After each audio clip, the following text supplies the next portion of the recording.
मुल्क में इंतखाबात की जिम्मेदारी है भारत के चुनाव कमीशन की। हाल ही में हुए इंतखाबात के दौरान चुनावी तशद्दुद, बूथ कैप्चरिंग जैसी वारदातें न के बराबर हुई। बड़ी तादाद में लोग वोट डालने निकले। अखबारों पर, पेड न्यूज पर कड़ी नजर रखी गई। जमहूरियत के लिए ये सभी बातें बहुत मायने रखती हैं। इसके लिए मरहबा जाता है साबिक chief election commissioner SY Qureshi को। मुल्क की आज़ादी से 2 महीना पहले 11 जून 1947 को पैदा हुए SY कुरैशी आज हमारे रूबरू।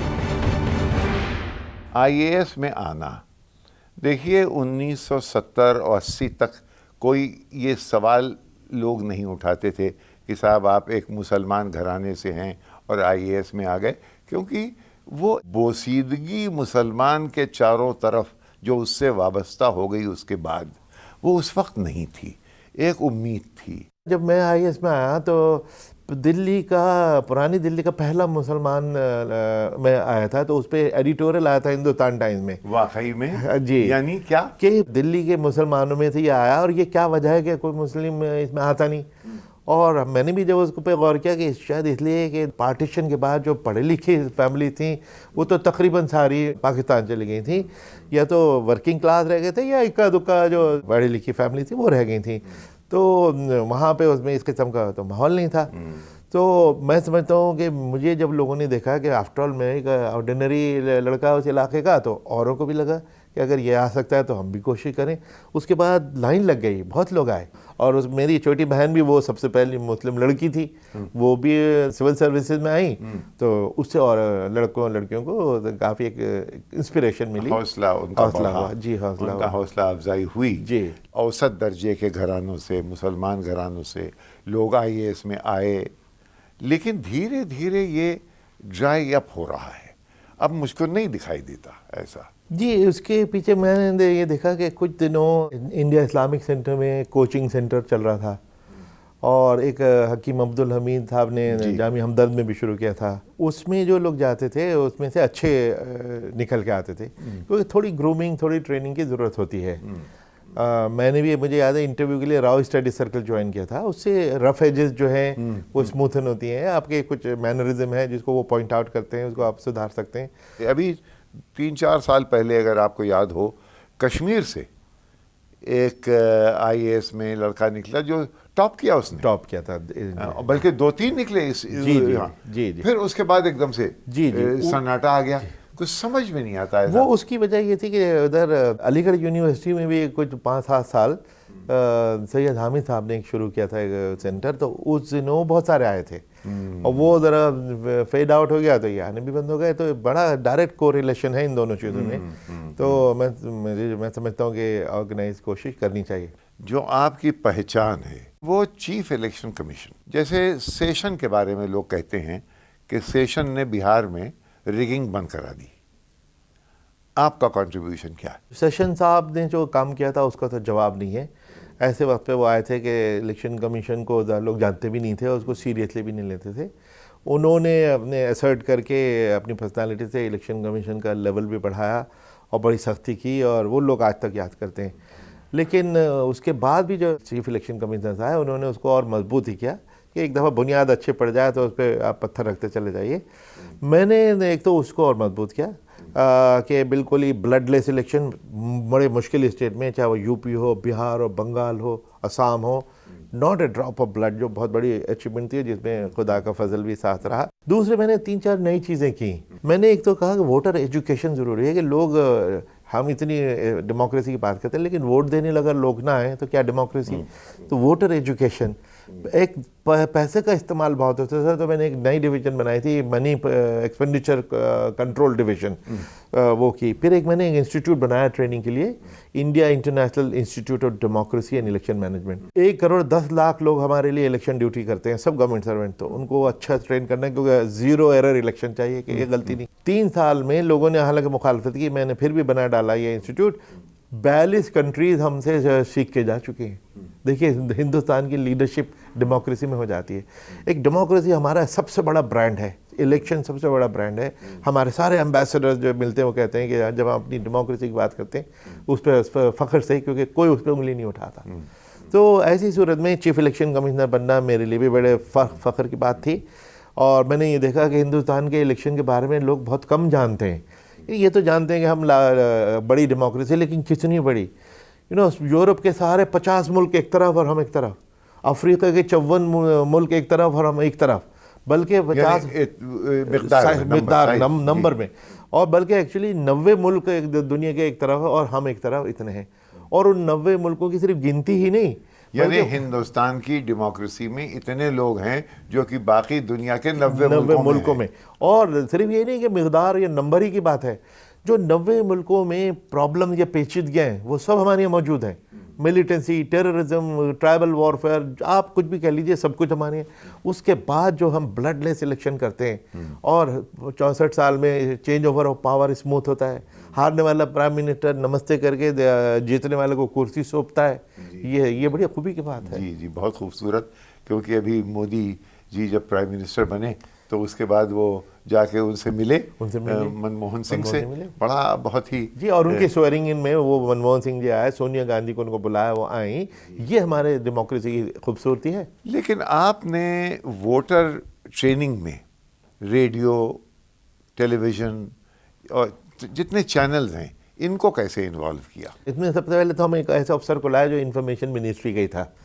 बड़ा एक ब्राइट अफसर हम लेके आए, अक्षय राव का ना। उन्होंने तो आईएनबी मिनिस्ट्री की जितनी भी चैनल्स हैं उनको यूज़ किया। इसके अलावा हमने फील्ड में बड़ी इंटरेस्टिंग एक्टिविटीज़ हैं, स्कूल्स में, कॉलेजेस में, और हमने रियली लोगों का फेस्टिवल बना दिया उसको, पब्लिक फेस्टिवल। एक जगह एक बुलंदशहर में एक पूरे स्टेडियम में औरतों ने वो रंगोली से उसको सजाया और उसमें सारे थीम इंडिपेंडेंस और वगैरह। बाराबंकी में 115 किलोमीटर की लोगों ने ह्यूमन चेन बनाई कि हाँ डेमोक्रेसी के लिए, हक के लिए। इस किस्म की जो पॉपुलर एक्टिविटी लोगों की, अक्सर लोग कहते थे कि ये इलेक्शन कमीशन की सख्ती इतनी है कि उसने फेस्टिवल ऑफ डेमोक्रेसी को किल कर दिया और कब्रस्तान की खामोशी कर दी। एक जर्नलिस्ट ने एक आर्टिकल लिखा है इस पर, टीवी जर्नलिस्ट हैं वो, कि फेस्टिवल तो मैंने कहा कि मैडम आप मुझे अपना एड्रेस भेजिए, मैं आपके घर वो फेस्टिवल लौटा देता हूँ। कि क्या होगा वो फेस्टिवल, आपके दीवारों पे सब लोग काला कर देंगे, अपने स्लोगन पे पोस्टर लगा के गंदा कर देंगे, झंडे ज़बरदस्ती लगाएंगे, लाउड स्पीकर 24 घंटे बजेगा, फिर आप दुखी ना होना। हमने वो जो न्यूसेंस थी उसको कम की है। लेकिन द फैक्ट कि अब 70, 80, 90% तक लोग वोट देने लग गए, तो लोगों का फेस्टिवल तो यही हुआ। मनी पावर के क्या क्या अलामतें हैं? मनी पावर देखने में आता था कि कानूनी तौर पे एक लिमिट है। पहले 40 लाख थी लोकसभा के लिए, अब 70 लाख हुई। लेकिन उससे 10 गुना क्या 100 गुना लोग खर्च करते हैं। उससे एक तो एक लेवल प्लेइंग फील्ड ख़राब होती है कि गरीब आदमी तो इलेक्शन लड़ ही नहीं सकता। चूँकि ये सारी ब्लैक मनी है तो वोटर को रिश्वत देने में, शराब पिलाने में, पार्टियाँ देने में, चिकन बिरयानी पार्टी है या हर किस्म की, तो वो खर्चा तो इसको रोकना चाहिए, क्योंकि ये इससे डेमोक्रेसी करप्ट होती है। और उसके लिए फिर हमने एक डिवीज़न बनाई, एक बड़ी सख्तियाँ की, पैसा पकड़ा। पहले ही 5 स्टेट के इलेक्शन में 73 करोड़ रुपए हमने पकड़ लिया। कम से कम उनको डर पैदा हुआ कि जितनी आसानी से ये पैसा घूमता था वो हमने चलने नहीं दिया। हाँ, इंटरेस्टिंगली पैसा पहले दबंग तरीके से गाड़ी की सीट पे जाता था, फिर गाड़ी के बूट में चला गया, गाड़ी के दरवाजे में स्क्रू करके लगाने लग गए, एम्बुलेंस में, फ्यूनरल वैन में पैसा जाने लग गया। अब जैसे जैसे हमको नया तरीका पता लगे हम पकड़े। एम्बुलेंस वैन को पकड़ने में हमको ये डर कि अक्सर उस ज़माने में कई बार होता था कि वीआईपी मूवमेंट हो रही है, आपकी गाड़ी रुक गई, उसमें पेशेंट था तो मर गया या उसकी हालत ख़राब हो गई, तो हमने कहा ऐसा ना हो कि हमारी पकड़ दर को मरीज़ बेचारा हो जाए। तो हमने कहा उसको रोकने नहीं, रास्ते में अस्पताल तक पीछा करो, जब वो मरीज़ को निकाल लेंगे उस वक्त चेकिंग करना गाड़ी की। उसमें पैसे पकड़े। तो ये नए नए तरीके ढूंढे। फिर एक जब हमने देखा एक बहुत बड़ी पार्टी हो रही है, उसमें शराब कबाब खूब, शादी की पार्टी, 3-4 हज़ार लोग। वहाँ पे हमारा ऑब्जर्वर गया देखने के लिए क्यूरियोसिटी में, तो ना कोई दूल्हा था ना दुल्हन, वो बोगस पार्टी थी, फर्जी वो थी, वोटर को ब्राइब करने के लिए वो पार्टी थी। वैसे तो वोटर को आप रिश्वत नहीं दे सकते, शराब की बोतल नहीं दे सकते, उसको चाय नहीं पिला सकते, वो ब्राइब कहलाती है। यहाँ शादी के नाम से फिर हमने जब इसको इन्वेस्टिगेट करना शुरू किया, तुमने कहा सारे शादी ब्याह, बर्थडे, मुंडन, हर किस्म की सेरेमनी उन दिनों बहुत होती थी। तो उन सबको हमने अपनी रडार पे डाला कि भाई इनको जरा चेक करना। पर हमारा जो जुगाड़ू है वो और जुगाड़ करे, अगली बार वो दूल्हा दुल्हन भी फर्जी कर देगा और वो शादी का कार्ड भी प्रिंट करके दिखा देगा, तो आप पकड़ते रही। तो वो नए नए तरीके सोच लेते हैं, हम उनको पकड़ना होता है। तो लेटेस्ट मज़ेदार आपने क्या पकड़ा? अभी रिसेंटली गाड़ी की खूब चेकिंग होती है, लेकिन इंजन वाला जो बॉनेट था वो नहीं खुलता था। तो एक आंध्रा में एक महीने पहले वो 1.5 करोड़ रुपए एक एमएलए साहब अपनी गाड़ी के बॉनेट में रख के ला रहे थे। ढाबे पे जब चाय पीने उतरे तो वहाँ से धुआं निकल रहा था, तो वो नोट जल गए 1.5 करोड़ नोट जल गए। तो अब नए नए तरीके ये लोग सोचते हैं, हम आगे से उनको लेकिन साहब ये पैसा तो देखिए, लेकिन टेलीविजन के जरिए तो करोड़ों अरबों खर्च हुआ है, उसको आप कैसे कंट्रोल करेंगे? जी, उसकी वजह है कि वो इसलिए हो जाता है कि कानून में ही एक कैंडिडेट के ऊपर तो पाबंदी है कि कितना कर सकता है, लेकिन पॉलिटिकल पार्टी पे नहीं है। जो टेलीविजन पर खर्चा हो रहा था वो पॉलिटिकल पार्टीज कर रही थी, हज़ारों करोड़, उस पर तो कोई पाबंदी नहीं है, इसलिए कोई गैर कानूनी बात नहीं थी वो। लेकिन हम ये चाहते हैं कि उस पर भी कानून हो, उस पर भी लिमिट हो।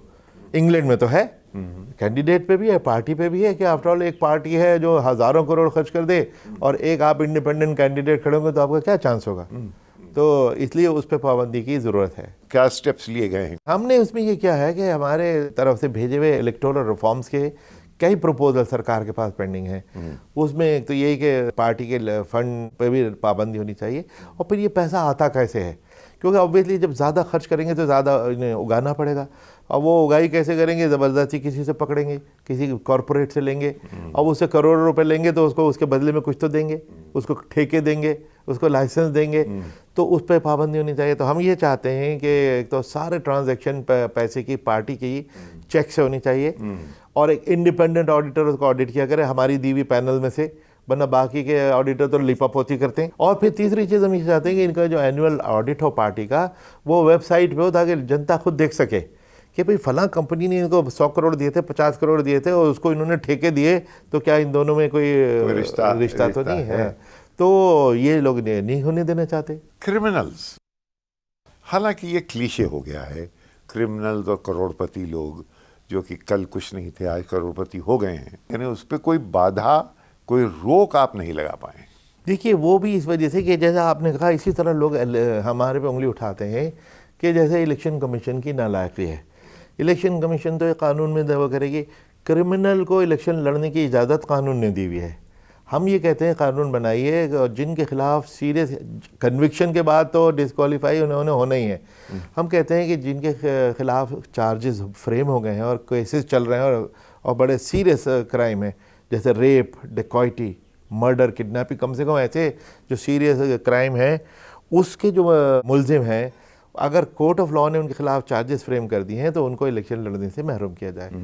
अब ये नतीजा है कि 2004 की लोकसभा में 124 एमपीज जिनके खिलाफ क्रिमिनल केसेस थे, 2009 में वो 162 हो गए, और लेटेस्ट जो अभी हुआ है उसमें 189 हो गए।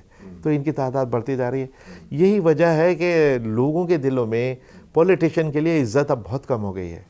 वो उनको जनरली कि सब ये सब चोर हैं, जो बड़े ख़तरनाक है डेमोक्रेसी के लिए। क्योंकि अगर आपको डेमोक्रेसी से प्यार है तो आप पॉलिटिशियन से नफरत नहीं कर सकते। पॉलिटिशियन के बिना डेमोक्रेसी चलती नहीं। और हर एक को काला पेंट करना वो भी ठीक नहीं। अच्छे अच्छे पॉलिटिशियन भी नेता हैं। हिंदुस्तान कहाँ से कहाँ पहुँचा, ये पॉलिटिकल लीडरशिप की वजह से ही पहुँचा। अगर आप जैसे पड़ोस के देश में देखिए, हम एक आज़ाद तो एक साथ हुए थे। बताइए, हमारा अपना प्रोफेशन का मामला है, इसलिए ज़रा सा एक हिजाब है बात करते हुए। ये हिजाब आपसे आपके जर्नलिस्ट प्रोफेशन को हिजाब कब से आ गया? नहीं, हमारे देखिए एक फेज़ वो भी गुजरा है कि हम लोगों के पास इज्जत थी, पावर और रीच वो नहीं थी। पैसे में और जर्नलिज्म में कोई रिश्ता नहीं था।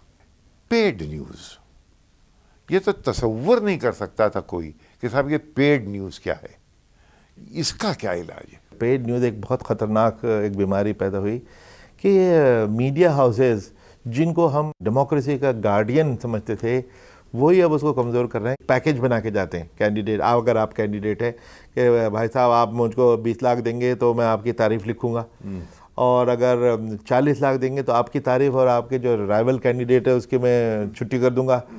तो लेकिन आपने कहा भाई मुझे इस किस्म की बेईमानी नहीं करनी, तो कहते हैं ठीक बात है, फिर हम आपको या तो बिल्कुल ब्लैक आउट कर देंगे, आपका लोगों को पता ही नहीं लगेगा कि आप कैंडिडेट हैं या और ज़्यादा आपसे नाराज़ हुए तो रोज़ आपके बारे में कुछ ना कुछ खुराफात लिख देंगे। तो मजबूरन लोग इनको पे करने पे आमादा होते हैं। तो इसके लिए हमने तो काफ़ी इस पे वॉच की, टीमें बैठी हुई देखती रहती हैं, जहाँ शुबा होता है कि पेड न्यूज़ नोटिस देते हैं। 3000 नोटिस तो इस इलेक्शन में दिए गए, उनमें से ज़्यादातर ने एडमिट किया कि हाँ हमने पैसे दिए थे। एडमिट करने के बाद आपने उनको क्या किया? नहीं, उसमें ही होता है कि उन्होंने एडमिट करके, क्योंकि इलेक्शन के दौरान उसके इम्प्लीकेशन हमारे लिए सिर्फ इतनी है कि कैंडिडेट ने अपने एक्सपेंडिचर रजिस्टर में लिखा कि नहीं लिखा, छुपाया तो नहीं, छुपाने की उसकी इजाज़त नहीं, जो खर्चा करे वो लिखे। आफ्टर ऑल आप कानूनी तौर पर भी तो टीवी टाइम या इस पर अखबार में स्पेस ले सकते ना, लेकिन आप सारा का सारा 70 लाख मीडिया पे लगा दीजिए बेशक, लेकिन अकाउंटेड फॉर होना चाहिए, इलीगल नहीं। तो वो अकाउंट फॉर कर देते हैं, लेकिन हम समझते हैं वो बस उस पर बस नहीं करनी चाहिए, क्योंकि इसमें फ्रॉड एलिमेंट भी है कि लोग धोखा खा जाते हैं। वो देखने में लगता है उनको न्यूज़ आइटम है, हालांकि वो तो एक स्पॉन्सर्ड है, पैसे देके की गई। इसी तरह ओपिनियन पोल, हम ओपिनियन पोल पे हम क्यों बैन मांगते हैं? क्योंकि जिस तरह एडिटोरियल या स्टोरी खरीद लीजिए, ओपिनियन पोल खरीद लीजिए, पैसा दो आपको जीता हुआ दिखा देंगे। दुनिया में ईवीएम्स धीरे धीरे फेज आउट की जा रही हैं और वो पेपर पे आ रहे हैं बार बार, क्योंकि साहब ये टेक्नोलॉजी जो है इससे लोगों को शुबा हो जाता है कहीं ना कहीं ये टिंकर हो सकती है। जी देखिए, ईवीएम के बारे में जो सारे कंट्रोवर्सी है, मैं इसको ठीक नहीं मानता। हमारी ईवीएम 100% रिलायबल, डिपेंडेबल है, टाइम टेस्टेड है। 1998 से हम इसको यूज़ कर रहे हैं। लूज टॉक ज़रूर करते हैं, हारने वाला ईवीएम को कसूरवार ठहरा देता है, जब जीत जाता है उसी ईवीएम से तो चुप हो जाता है। अरे भाई तब तो बोलो कि मैं इसको गाली देता था, मैं इसी ईवीएम से जीत के आ गया हूँ तो मशीन ठीक है, वो उस वक्त चुप हो जाते हैं। ये सारी पार्टियों का हिस्ट्री देख लीजिए। हमारी ईवीएम बहुत अच्छी मशीन है, और ये कि फेड आउट नहीं, वोटर वेरीफाइबल पेपर ट्रेल अगर इसके साथ हो, कि अगर आपको मशीन पे भरोसा नहीं है या मार्जिन कम है तो उसके अंदर पेपर ट्रेल होना चाहिए। पेपर ट्रेल हमने बना लिया है, मैंने मेरे वक्त में शुरू करा दिया था हमने उसकी, लेकिन सब जगह नहीं है नहीं अभी, इसलिए कि उसको बनाने मैन्युफैक्चरिंग में टाइम लगता है ना। तो 20,000 मशीनें बन पाई थी, तो 20,000 मशीनों से का इस्तेमाल इस बार हो गया। लेकिन अगले जनरल इलेक्शन तक तो ज़रूर पूरा देश में ये वो पेपर ट्रेल उसके साथ होगी। लेकिन हमारी मशीन की डिपेंडेबिलिटी पे किसी को डाउट नहीं।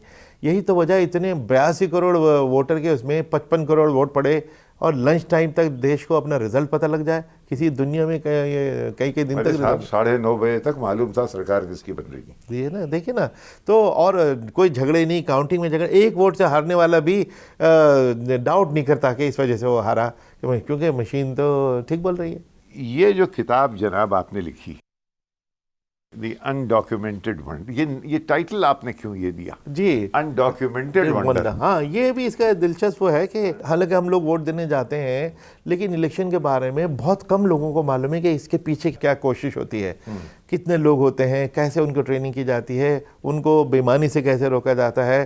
तो एक साहब जो जर्नलिस्ट आपकी बिरादरी की थे, तो नॉर्मली ये होता है कि ये इलेक्शन कमीशन तो कुछ नहीं आता, तो कैसे करते हो? तो मैंने कहा भाई आपको कुछ पता नहीं है हम करते क्या है, ज़रा जाके देखो तो सही। उनको एक इलेक्शन के कोई मीटिंग कहीं हो रही थी नोएडा में, वो गए, इतना उन्होंने इम्प्रेस होकर आया कि लेकिन हमें तो पता ही नहीं था कि ये सब कुछ होता है, इसके क्या जैसे वॉर रूम, जैसे जंग की तैयारी में जो होता है ना, तो उस पर उन्होंने अपने आर्टिकल में ये लिखा कि मैं तो हैरान रह गया कि अब उसे कि कितना कम हम जानते हैं या केयर करते हैं इलेक्शन के। और मैं समझता हूँ इलेक्शन कमीशन सबसे ज़्यादा सेल्फ इफेसिंग ऑर्गेनाइजेशन है, और Indian election an undocumented wonder. तो उस पर मैंने कहा कि इसलिए ये टाइटल से आया। हमें याद है हम आपके साथ रियाद में किसी बाहर के बैरूनी मुल्क में थे, आप इलेक्शन के बारे में बात कर रहे थे, और लोगों को हैरत थी कि साहब एक ऐसा भी हमारे यहाँ पोलिंग बूथ है जो कि अकेला है, और उस गांव में कितने लोग हैं, क्या वो वाकया क्या है? जी, वो वाकया ये है कि अभी भी एक तरफ तो हम 82 करोड़ वोटर की बात करते हैं दुनिया के, दूसरी तरफ हमें एक एक वोटर की फिक्र है। चाहे वो पोलिंग बूथ ऐसे जजीरे पे है जो इंडोनेशिया से ज़्यादा पास है, इंडियन मेनलैंड से दूर है, लेकिन वहाँ पे भी इलेक्शन होना है, वहाँ पे भी हमारा वोटर है, उसको भी सर्विस चाहिए। एक वोटर है गुजरात में, एक जंगल में, गिर फॉरेस्ट में, वहाँ एशियाटिक लायंस वगैरह के लिए मशहूर है वो फॉरेस्ट। वहाँ पे एक टेम्पल प्रीस्ट है, 30 साल से उसके लिए पोलिंग स्टेशन बनता है, 6 आदमी उसकी पोलिंग स्टेशन सेटअप करते हैं, चाहे वो किसी वक्त आके वोट दे, लेकिन हमारा पोलिंग स्टेशन 7 बजे से तैयार होना चाहिए। जब वो अगर गिर फॉरेस्ट जहाँ पे है, गिर फॉरेस्ट में, वहाँ तो शेर आके खा जाएगा, शेर आके खा जाए, लेकिन उसे प्रिकॉशन के साथ सिक्योरिटी वगैरह से कम करके एक रात पहले जाके वो सेटअप करते हैं। और अब अगर उसने 10, 11, 12, 1 बजे आके वोट दे भी दिया, तब भी है वो पोलिंग स्टेशन बंद नहीं होता, क्योंकि हम इंतज़ार करते हैं कि शायद कोई और आदमी ये कहे कि जी वो बोगस वोटर था, रियल वोटर तो मैं हूँ, तो एक डिस्प्यूट खड़ा होगा, तो उसकी इंतज़ार करते हैं। 5 बजे तक वो करते हैं। तो हमें बड़ा फ़ख्र है कि हम एक वोटर की भी परवाह करते हैं। आपने ओल्ड दिल्ली पे भी तो किताब लिखी थी ना? जी जी। पुरानी दिल्ली की आपको क्या यादें? पुरानी दिल्ली की यादें मुझे बहुत हैं सईद भाई। 500 साल का मैं दिल्ली वाला, वहीं पला, वहीं बढ़ा, मेरे वालिद, मेरे दादा, मेरे परदादा, तो दिल्ली तो मेरे खून में है, मेरे रग रग में है। उन्हीं पुरानी दिल्ली की गलियों में हम टहलते थे, घूमते थे, पढ़ाई करने। कहाँ मसलन? मटिया महल में हमारा ख़ानदानी घर था, 150-200 साल पुराना था। जी जी। मुझे नहीं मालूम, मैं 5वीं क्लास तक मैंने घर में ही पढ़ा, जबकि मेरे सभी बहन भाई प्राइमरी में जाते थे। तो मैंने बल्कि पिछले दिनों अपने बड़े भाई से पूछा कि मुझे प्राइमरी में क्यों नहीं भेजा, तो उन्होंने कहा कि शायद इसलिए कि प्राइमरी स्कूल जिस टाइप के होते हैं और बच्चे बिगड़ जाते थे। मैं अगर नहीं बिगड़ा हूँ तो उसकी शायद वजह यह है कि मैं स्कूल नहीं गया था। फिर एंग्लो अरबिक स्कूल जो अजमेरी गेट के पास है, उसमें मैं गया। पहले टर्मिनल एग्ज़ाम में तो मुश्किल से मैं पास हुआ, लेकिन 3 महीने बाद दूसरे एग्ज़ाम में मैंने टॉप किया, और उसके बाद से फिर मैंने मुड़ के नहीं देखा। अब ये इतना चेंज कैसे तब्दीली आई मुझे नहीं मालूम, लेकिन ये खुदा का शुक्र। आपके और भाई बहन जो हैं उनको शायद इस बात का एहसास था कि आप अपने पेरेंट्स के फेवरेट हैं। क्या ऐसा था? और ऐसा अगर था तो क्यों था? मैं शायद फेवरेट इतना नहीं था, लेकिन इंडल्जेंट वो ज़रूर थे, क्योंकि मुझे याद है कि मैं डिसिप्लिन था। कि मुझे एक दफ़ा मैं बाल भवन जाता था, वहाँ से नॉर्मल आना जाना, मैं म्यूज़िक सीख रहा था। तो एक दफ़ा रास्ते में एक दफ़ा वहाँ पे वो इंफॉर्मेशन मिनिस्ट्री की फील्ड पब्लिसिटी यूनिट फिल्म दिखा रही होती है, तो अनाड़ी फिल्म हो रही, मैं उसको देखने खड़ा हो गया। राज कपूर वाली? राज कपूर वाली। अब जो 1.5-2 घंटे बाद मैं घर पहुंचा तो मेरे वालिद ने वो टेलीफोन पे बैठे हुए, उन्होंने दिल्ली के सारे अस्पताल और पुलिस स्टेशन में फ़ोन कर दिया था। और क्योंकि उन्होंने कहा कि इसकी हैबिट ये है कि ये तो डिसिप्लिन है, वक्त से आ जाता है, अगर नहीं आया तो कोई खुदा न खास्ता कोई एक्सीडेंट तो नहीं हुआ। यानी अगर असदुल्ला खां गालिब, जो कि बली महारान पुरानी दिल्ली में वो भी रहे 1 सदी पहले आपसे, अगर उनके सामने आप इंटरव्यू में लाए गए होते और आप ये सब बताते कि साहब मैं बहुत ही दयानतदार था, बहुत ही ईमानदार था, बहुत मेहनती था, तो गालिब आपको मेरे ख्याल में फेल कर देते। बिल्कुल कर देते, बिल्कुल कर देते। तो यानी जो तबीयत में रंगीनी होना चाहिए गालिब के अप्रूवल के लिए, वो अक्सर आपके कुछ एक आध भाई में आई। तो वो उन्होंने हमारा कोटा पूरा कर दिया। बल्कि एक इंटरेस्टिंग बात मैं बताता हूँ आपको, मुझे स्कूल ख़त्म होते ही कॉलेज के ज़माने में म्यूज़िक का शौक़ हुआ, तो गिटार बजाने का। तो गिटार ख़रीद तो सकते नहीं थे, इतनी हैसियत नहीं थी, तो हमने खुद जामा मस्जिद के रहने वाले, कबाड़ी बाज़ार, चांदनी चौक, भागीरथ पैलेस, सब ये, तो हम वहाँ से अपने आप इलेक्ट्रिक गिटार बनाते थे। तो उसमें 8-8, 10-10 घंटे, मेरा कमरा घर में ज़रा एक डिस्टेंट कॉर्नर में था।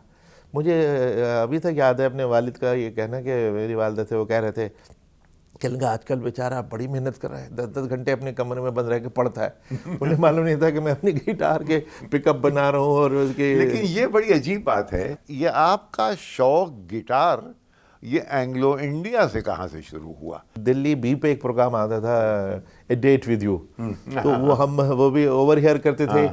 फिर एक मंडे को एक प्रोग्राम आता था, फोर्सेस रिक्वेस्ट, तो उसमें अंग्रेजी वेस्टर्न म्यूजिक के जो, तो वो सुन सुन के उसमें बहुत शौक हुआ। उसको फिर मैंने आगे, अब सेंट स्टीफेंस कॉलेज में तो काफ़ी माहौल था म्यूज़िक का। अ डेट विद यू का तो कुछ नहीं था कि शायद इससे आपको ऐसा लगे कि अगर ये हम बजाएंगे तो इससे डेट हो जाएगी? ऐसा तो उस वक्त नहीं ख्याल ये था, लेकिन ये ज़रूर है कि अगर आप म्यूज़िक वगैरह में टैलेंटेड हैं तो उससे डेट आसान हो जाती है। हुई? हुई। अच्छा, तक यानी कामयाबी हासिल हुई? कामयाबी इन द सेंस कि जैसे मैं एकेडमी में भी मैंने अपना बैंड बनाया, तैयार किया, रॉक बैंड, तो डायरेक्टर ने बड़ा अप्रिशिएट किया। शालदल में? जी, मसूरी में। तो वहाँ पे जो हमारे सारे बैचमेट वगैरह, तो उसमें आपको पॉपुलर होने का मौका मिलता है कि अगर किसी भी किस्म का आप में फ़न या हुनर है तो उससे एक एडवांटेज तो होता है। शरवण प्रभाकर के साथ साहब आपने एक ग्रुप बनाया, ये क्या चक्कर था? जी, जब वो हम कॉलेज में थे और एमए ख़त्म होने वाला था, उसके बाद में 2 साल जब पढ़ाया तो टाइम वक्त ही वक्त था, शाम को सिर्फ 2 क्लासें होती थी। तो हमारा एक बीट ग्रुप होता था, उसमें शरण प्रभाकर उसकी सिंगर थी, वो लेडी श्री राम कॉलेज में पढ़ती थी। बहुत ही अच्छी सिंगर थी। तो उस पे उस ज़माने में एक जूनियर स्टेट्समैन नाम का जी मैगज़ीन जी निकलता था, जी जैज़। साहब, उसमें जज़्बत डोएक जी, हाँ जी, उसमें जो म्यूजिशियन थे उनके बारे में राइट अप होते, तो हमारे बारे में भी बीटल्स जब आए थे उसी दिनों में। जी जी जी जी। तो उसमें मुझे अभी तो वो याद है कि उन्होंने कहा एक ही ग्रुप है दिल्ली का कि जिसमें एक लेडी सिंगर है शरण प्रभाकर, और साथ साथ ये भी था कि पूरे हिंदुस्तान में एक ही ग्रुप है जिसका एक म्यूजिशियन लेक्चरर है, याकूब कुरैशी, जो बेस गिटार बजाता है। तो याकूब आपके शहरों से फिर अच्छे ताल्लुकात रहे होंगे जी फिर जी तो? जी जी, अभी भी कभी कभी मुलाकात होती है। बिजलियां दौड़ती हैं अब भी? जी जी, वो क्योंकि वो तो फिर बहुत बड़ी पॉप स्टार बन गई, हम सिविल सर्विस में चले गए, जी। लेकिन हमने वहाँ जाके भी अपना एक म्यूजिक ग्रुप बना लिया था। ये शिव शंकर मेनन जो कि नेशनल सिक्योरिटी एडवाइज़र थे, उनको भी गाने म्यूज़िक का शौक़ था। और निरुपमा राव जी ये अपनी एम्बेसडर थी चाइना में, वो बाकायदा ओपेरा सिंगर ट्रेंड हैं वो। जी जी। और सुना यह है कि आप लोगों ने एक ग्रुप इस किस्म का बनाने की कोशिश की नहीं, हमारा ग्रुप है हमारा ग्रुप है, और उसमें शिव शंकर मेनन तो हमारे लीड सिंगर हैं। अच्छा। कॉलेज के ज़माने में हमारे सेंट स्टीफेंस कॉलेज के हैं वो भी, उनका भी एक बीट ग्रुप होता था, हमारा अलग था। तो वो तो छोड़ छाड़ दिया था उन्होंने। किसी मेरे घर में किसी पार्टी में आया, जब उन्होंने हमको देखा बजाते हुए तो बड़े खुश हुए, कहने लगे यार मैं भी अपनी गिटार निकालता हूँ, उसको सफाई करता हूँ। और उसके बाद जो उन्होंने था हमारे साथ ज्वाइन किया, तो वो तो बहुत ही अच्छे म्यूजिशियन हैं। तो और निरुपमा राव आपने जैसे कहा बहुत ही अच्छा गाती हैं। वो तो जब अमेरिका में एम्बेसडर थी हमारी, तो वहाँ से उन्होंने एक सीडी भी बनाई। फिर उनको वहाँ से फ़ोन आया कि कुरैशी मैं उसको लॉन्च करना चाहती हूँ, लेकिन पब्लिकली नहीं, प्राइवेटली, क्योंकि हमने इसको पब्लिक परफॉर्मेंस कभी नहीं किया। हमने दोस्तों के साथ बैठ के, तो हमारे घर में गए, हमने 80-90 लोग बुलाए, डिनर विनर किया, तो उसमें उन्होंने अपना वो परफॉर्मेंस भी किया। उसी में हमारी जो यूएस एम्बेसडर नैन्सी पावल जो अभी गई हैं, जी जी जी, वो भी उसी में, उन्होंने मेरी किताब भी ताज़ी आई थी उस वक्त, ओल्ड दिल्ली, वो पढ़ी थी। जी जी जी। तो उन्होंने कहा कुरैशी तुम मुझको पर्सनली लेके जाओ पुरानी दिल्ली। तो मैं समझा सिर्फ ये अखलाकन कह रही हैं मुझे ये खुश करने के लिए, हर 15-20 दिन में कहीं मुलाकात हो फिर याद दिला दें। 6 महीने की कोशिश के बाद मैंने कहा चलिए अब तो जाना ही पड़ेगा। तो हम लोग साइकिल रिक्शा में बैठ के लाल किले से खारी बावली 3.5 घंटे लगे। मैंने उनको सारी चीज़ें दिखाई, सुबह अलसबा। तो और वो बड़ी अच्छी फोटोग्राफर है, उन्होंने इतने फ़ोटो लिए।